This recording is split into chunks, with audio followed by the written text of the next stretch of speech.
नमस्कार।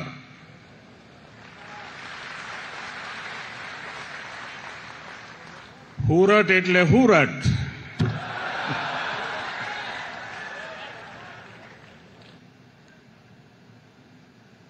સુરત પાસે ઇતિહાસનો અનુભવ, વર્તમાનમાં રફતાર અને ભવિષ્યની દૂરંદેશી, એનું નામ સુરત। અને અમારું સુરત એવું કે કામમાં લોચો મારે નહીં અને ખાવામાં લોચો છોડે નહીં।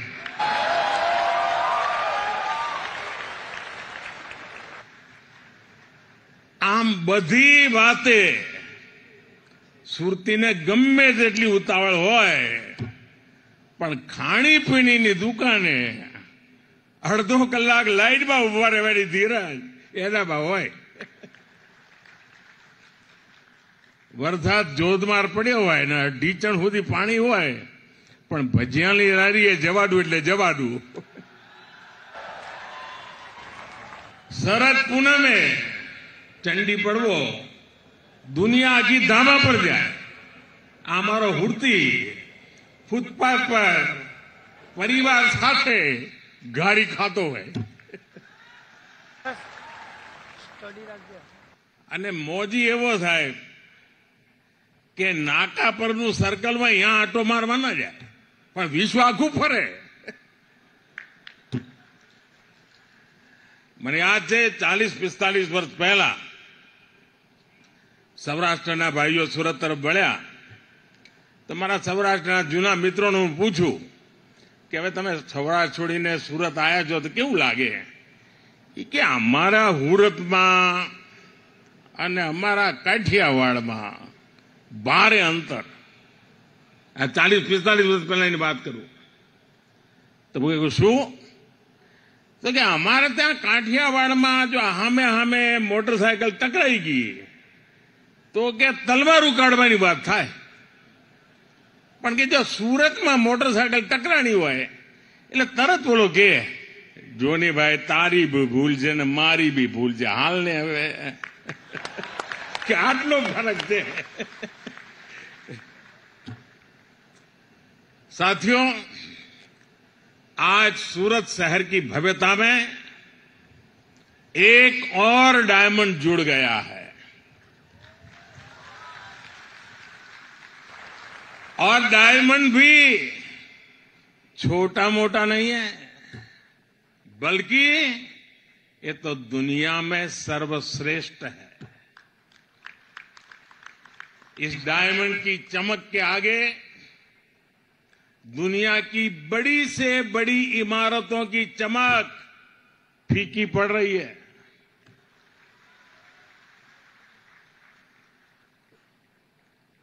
और अभी वल्लभ भाई, लालजी भाई पूरी नम्रता के साथ अपनी बात बता रहे थे,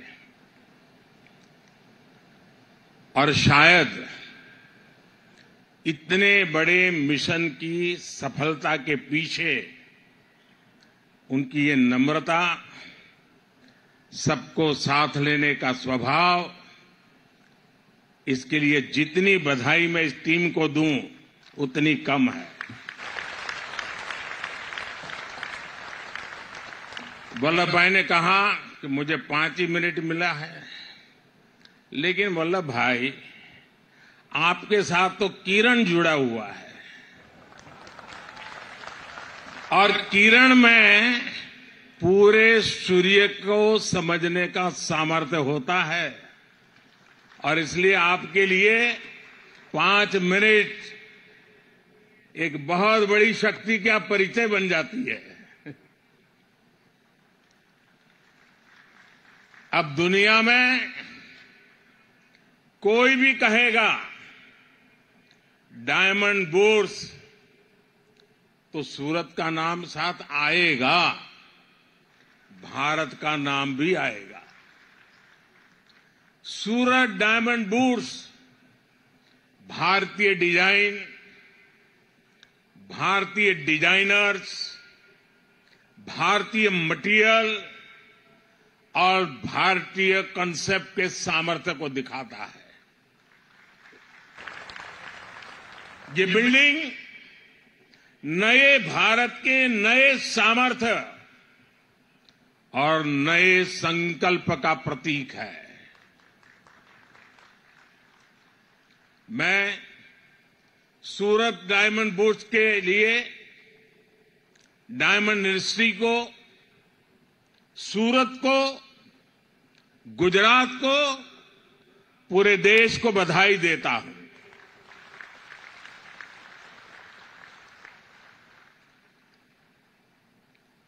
मुझे कुछ हिस्सा देखने का अवसर मिला, क्योंकि मैं नहीं चाहता था कि आप लोगों को ज्यादा इंतजार करना पड़े, लेकिन मैंने कहा इनको, पुराने दोस्त हैं तो कुछ न कुछ बताता रहता हूं।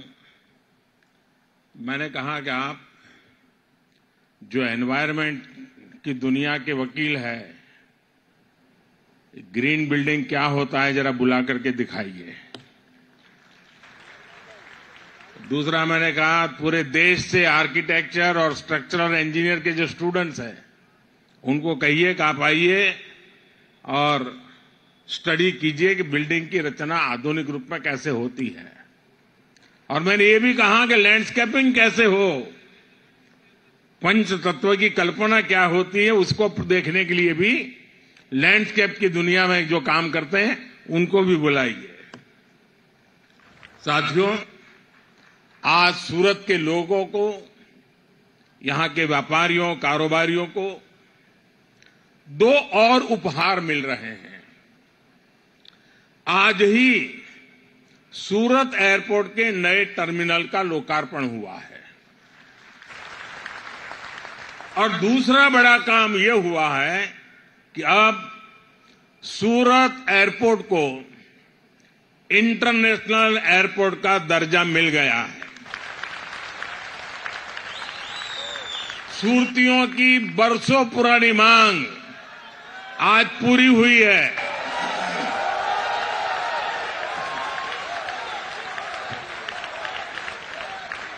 और मुझे याद है जब मैं पहले आता था यहां, तो सूरत का एयरपोर्ट कभी कभी लगता है बस स्टेशन ज्यादा अच्छा कि एयरपोर्ट अच्छा। बस स्टेशन अच्छा लगता नहीं था, एक झोपड़ी जैसा था। आज कहां से कहां पहुंच गए, ये सूरत का सामर्थ्य दिखाता है। सूरत से दुबई की फ्लाइट आज से शुरू हो रही है।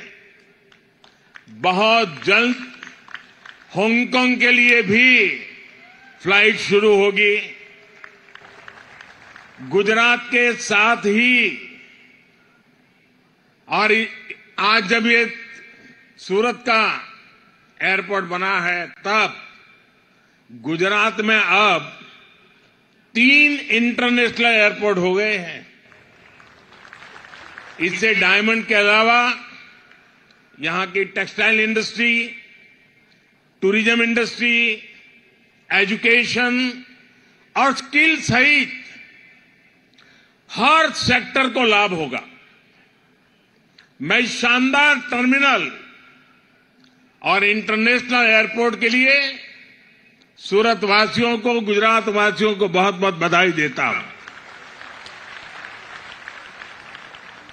मेरे परिवारजनों, सूरत शहर के साथ मेरा जो आत्मीय लगाव है उसको शब्दों में बयां करने की जरूरत नहीं है, आप लोग भली भांति जानते हैं। सूरत ने मुझे बहुत कुछ सिखाया है और सूरत ने सिखाया है कि जब सबका प्रयास होता है तो हम कैसे बड़ी से बड़ी चुनौतियों का सामना कर सकते हैं। सूरत की मिट्टी में ही कुछ बात है जो इसे सबसे अलग बनाती है और सूरतियों का सामर्थ्य, उसका मुकाबला मिलना मुश्किल होता है। हम सब जानते हैं कि सूरत शहर की यात्रा कितने उतार चढ़ावों से भरी रही है। अंग्रेज भी यहां का वैभव देखकर सबसे पहले सूरत आए थे। एक जमाने में दुनिया के सबसे बड़े समुद्री जहाज सूरत में ही बना करते थे। सूरत के इतिहास में अनेक बार बड़े बड़े संकट आए, लेकिन सूरतियों ने मिलकर हर एक से मुकाबला किया। वो भी एक वक्त था, कहते थे कि 84 देशों के शिप के झंडे यहां फहरते थे, और आज मुझे मथुर भाई बता रहे थे कि अब 125 देशों के झंडे यहां फहरने वाले हैं।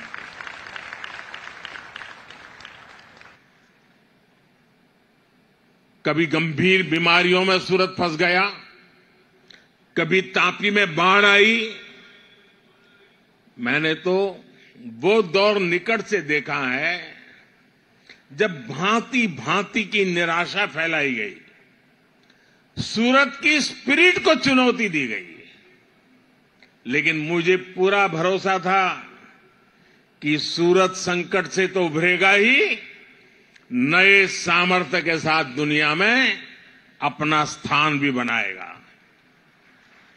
और आज देखिए, आज ये शहर दुनिया के सबसे तेजी से आगे बढ़ते टॉप 10 शहरों में है। सूरत का स्ट्रीट फूड, सूरत में स्वच्छता, सूरत में स्किल डेवलपमेंट का काम, सब कुछ शानदार होता रहा है।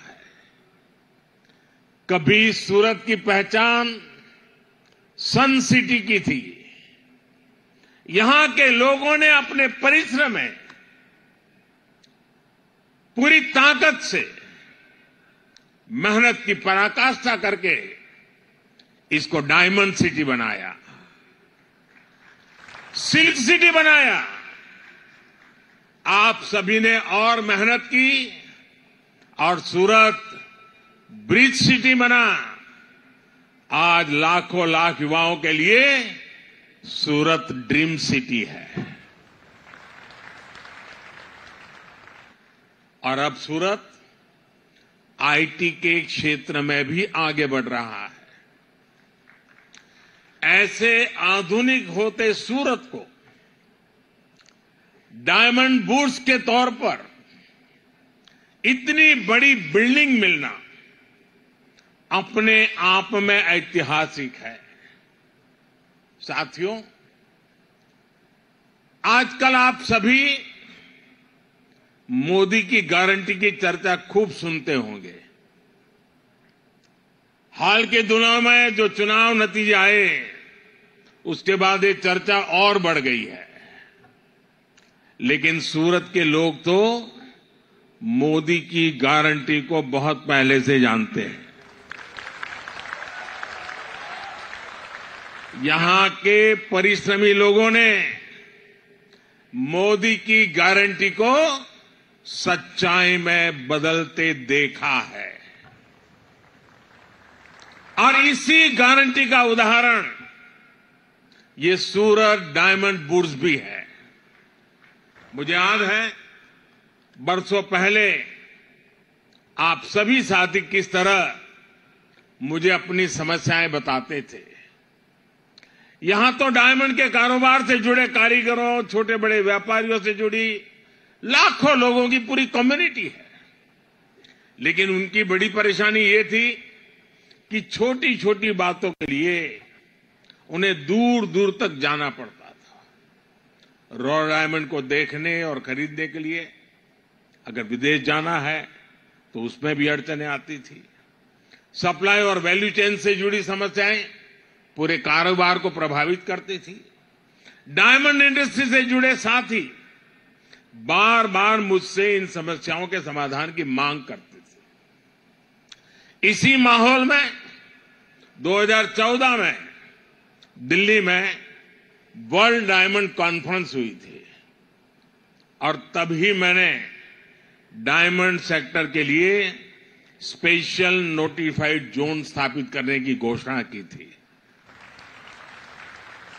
इसी ने सूरत डायमंड बुर्स के सपने को साकार करने का रास्ता बनाया। हमने कानून में संशोधन भी किए। अब आज सूरत डायमंड बुर्स के रूप में इंटरनेशनल ट्रेड का एक बहुत बड़ा सेंटर यहां बनकर तैयार है।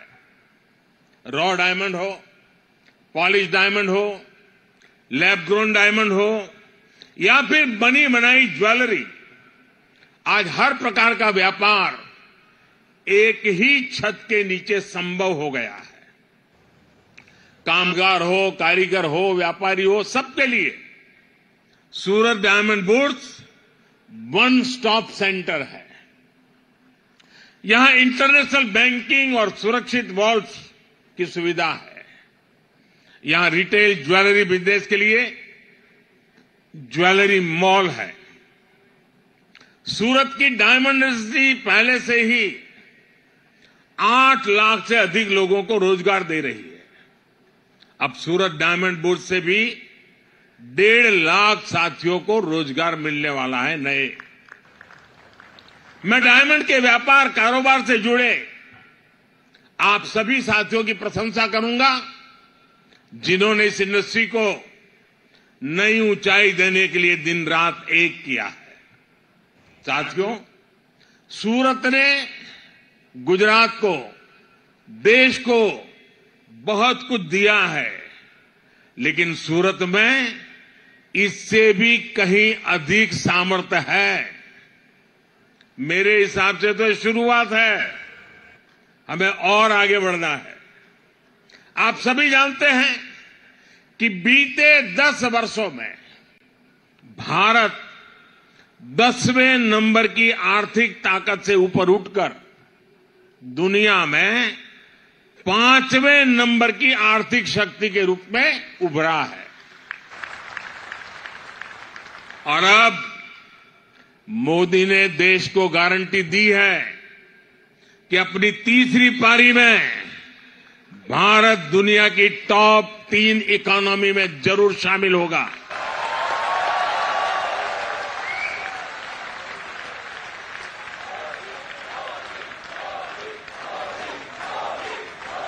सरकार ने आने वाले 25 साल का भी टारगेट तय किया है। $5 ट्रिलियन का लक्ष्य हो, $10 ट्रिलियन का लक्ष्य हो, हम इन सभी पर काम कर रहे हैं। हम देश के एक्सपोर्ट को भी रिकॉर्ड ऊंचाई पर ले जाने के लिए काम कर रहे हैं। ऐसे में सूरत की और विशेषकर सूरत की डायमंड इंडस्ट्री की जिम्मेदारी भी अनेक गुना बढ़ गई है। यहां सूरत के सभी दिग्गज मौजूद हैं। सूरत शहर को भी ये टारगेट तय करना चाहिए कि देश के बढ़ते हुए एक्सपोर्ट में सूरत शहर की भागीदारी और कैसे बढ़े। ये डायमंड सेक्टर के लिए, जेम्स और ज्वेलरी सेक्टर के लिए चुनौती भी है, अवसर भी है। अभी डायमंड ज्वेलरी के एक्सपोर्ट में भारत बहुत आगे है।